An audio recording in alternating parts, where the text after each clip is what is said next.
Blackstone Chair. Okay, tell me.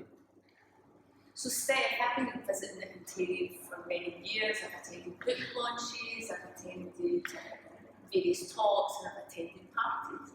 But every time I've walked through these doors, this is the first object that confronts you as you walk into this space. And I've always been fascinated about this chair because I don't really know a lot about it except that many medics did their oral exams sitting on this chair. And I often think about James McQueen Smith, you know, the fact that he was the first African American doctor, he was an enslaved man who was now free of his enslavement. He came to Glasgow University, actually accepted him to study here. So I've always wondered about the actual people who've sat in this chair, and obviously one of the people I've always wondered about is the James McQueen Smith sitting in this chair. Well, it's very likely, actually, I think, because this particular chair was made in around 1775, so 250 years ago. And every student who did an exam sat in this chair, because only in mid-19th century written exams were introduced. So literally, a student would sit in the chair and you'd have the hourglass on top that would be flipped, and then for about 20 minutes they would be quizzed by their professor.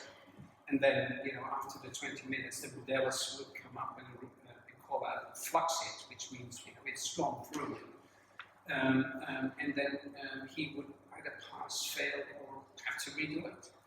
But because literally every student had to do its exams sitting in this particular chair from 76 onwards, I think, which means that very likely, you know, people like James McQueen Smith have actually been in this chair.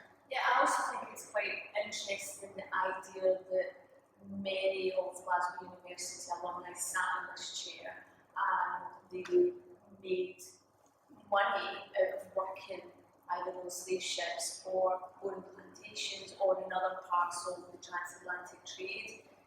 And then you get to a point where someone who had that lived experience of what it was like to be enslaved and to come from that background, eventually actually sitting in that chair. And I'm sure many of the previous medics who were supporters of transatlantic slave trade and imperialism in general, I wonder what they would have thought at the idea of this African American man sitting in that chair.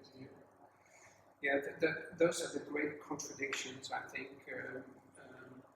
of history in a sense, because as you well know, I mean, Glasgow has, of course, this long involvement in the history of slavery.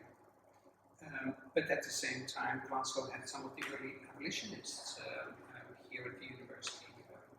But in the late 18th century already, you know, some of the academics here were really vocal about, you know, that slavery was a bad thing and should be stopped.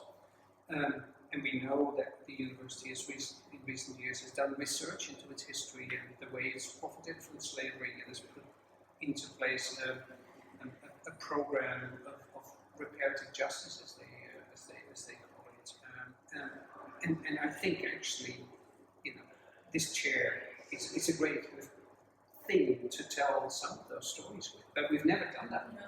And many of those abolitionists from Glasgow University will have met the great abolitionist that James McQueen Smith was. I mean, that's a voice that really should be amplified when we think about the work that he did with regards to the abolition of slave trade. Yeah, that remains a remarkable story, that you have this previously enslaved, now free man who could not study in the United States and, you know, came to Glasgow to get his degree in pharmacy and became the first certified doctor black doctor in the US. That's really, really amazing, I think. I always like to think when I see the chair and I'm touching it, that makes me